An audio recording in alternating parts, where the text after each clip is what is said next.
Hello everyone, welcome to another episode of Current Affairs MCQs. Let's begin with previous day's practice question. Question was, which of the following is not a feature of constitutionalism? Written constitution, state control of all resources, rule of law or judicial review? The correct answer is option B, state control of all resources.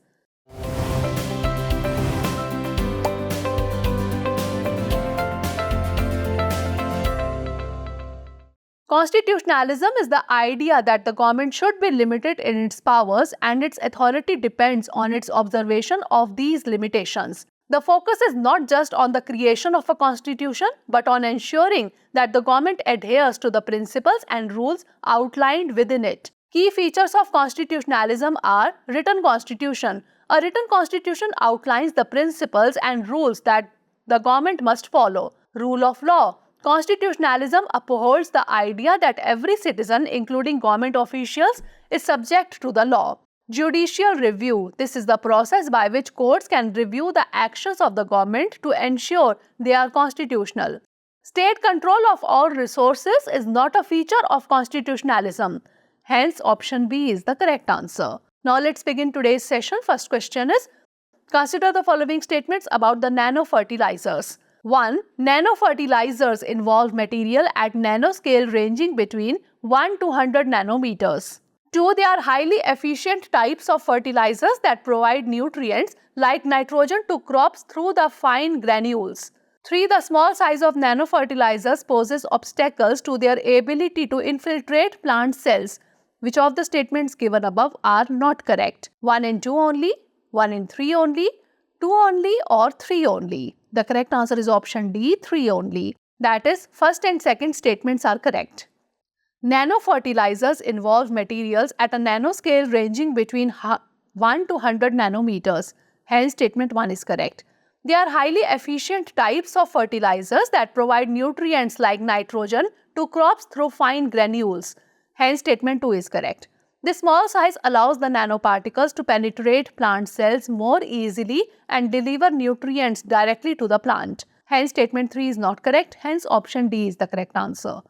Next question, consider the following statements about the software technology parks. 1. It was set up in India as an autonomous society under the Ministry of Science and Technology. 2. Its main objective is the promotion of software export from the country. Which of the above statements is or are correct? Only 1, only 2, both 1 and 2 or neither 1 nor 2. The correct answer is option B, only 2.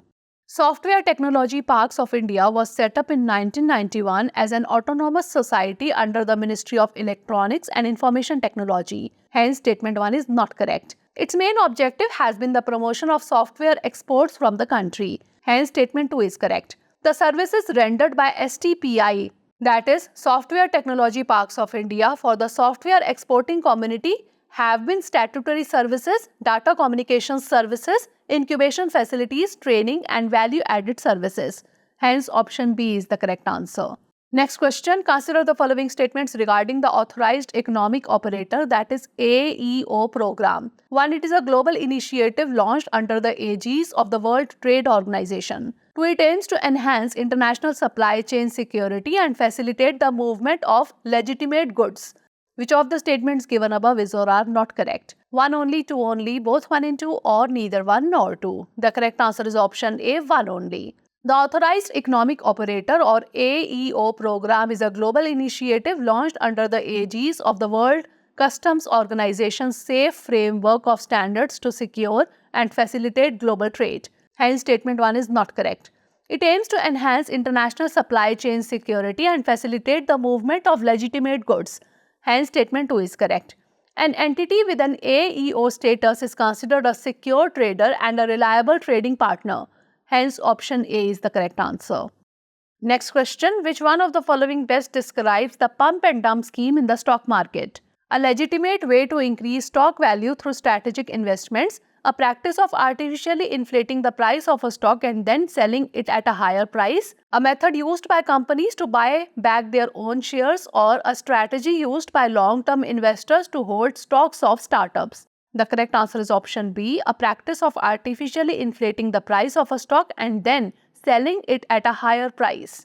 In the stock market, a pump and dump scheme is a type of manipulation activity that involves artificially inflating the price of a stock through false and misleading information, only to sell the stock at the inflated price and leave investors with significant losses. The stock is aggressively promoted to create a buzz and attract investors. Once the stock price has been pumped up sufficiently, the sell-off begins at the inflated prices. The selling pressure causes the stock price to plummet, often leaving unsuspecting investors with significant losses as the stock returns to its actual value or even lower. Hence, option B is the correct answer.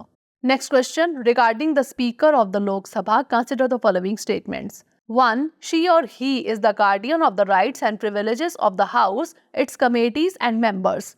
2. She or he serves as the ex officio president of the Indian Parliamentary Group. 3. She or he is the final interpreter of the provisions of the Constitution of India within the House.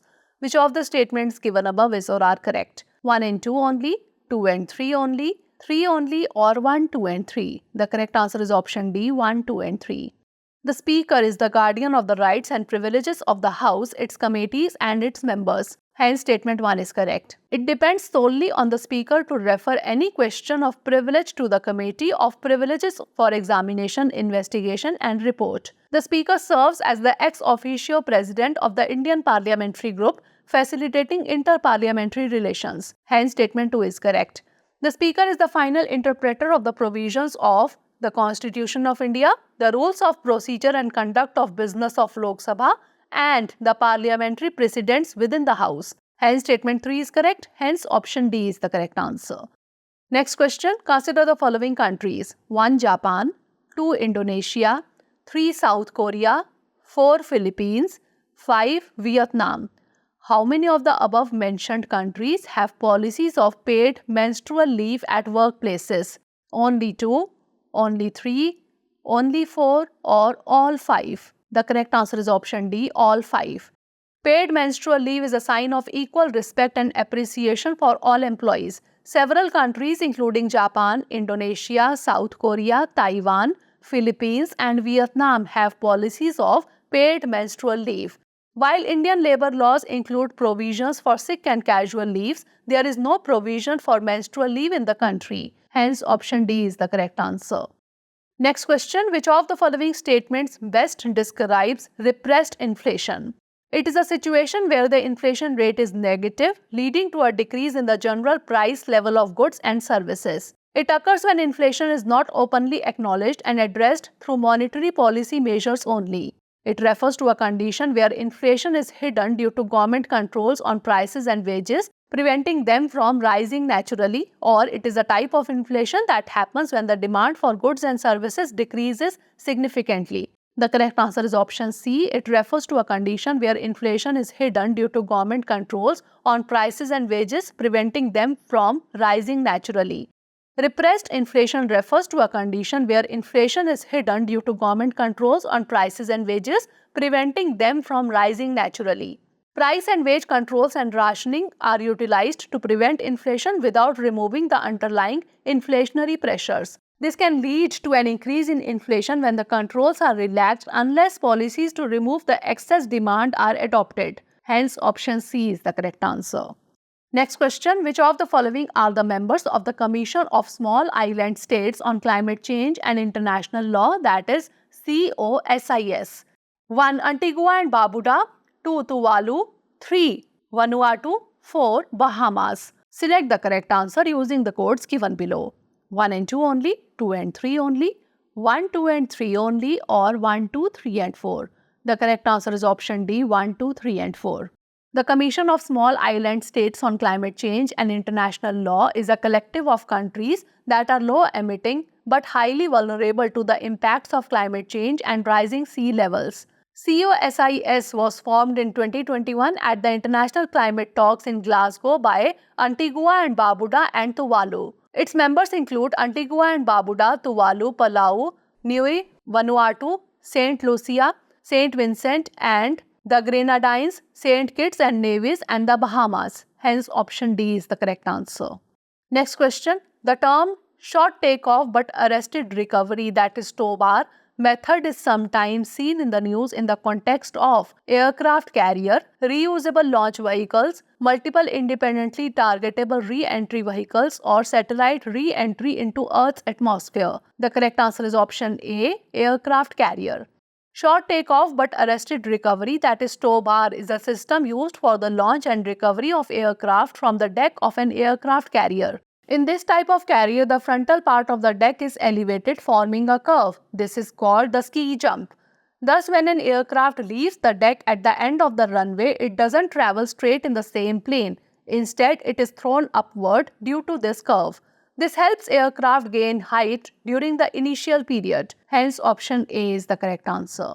Last question is regarding Sarkaria Commission recommendations. Which one of the following statements is not correct? A governor must be appointed after consultation with the chief minister of the concerned state. The governor should not risk determining the issue of majority support on his own outside the assembly. It accepted the demand to turn India into a completely federal state with a weak center. Or the president should delegate some of the union's executive functions in concurrence with the states. The correct answer is option C. It accepted the demand to turn India into a completely federal state with a weak center. The governor should be appointed by the president after consultation with the chief minister of the concerned state.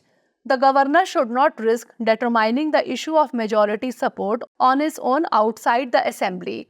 The prudent course for him would be to cause the rival claims to be tested on the floor of the House. It outrightly rejected the demand for curtailing the power of the center, that is weak center, and stated that a strong center is essential to safeguard national unity and integrity. The president should delegate some of the union's executive functions in concurrence with the states. This will help in furthering the spirit of cooperative federalism. Hence, option C is the correct answer. Now is the time for practice question. Consider the following. 1. Agricultural products. 2. Banking. 3. Intellectual property rights. 4. Investment. Which of the above can be covered under free trade agreements or FTAs? 1 and 2 only, 2 and 3 only, 1, 2 and 4 only, or 1, 2, 3 and 4. Send the answer of this question in the comment section. Stay tuned for the next episode. Thanks for watching.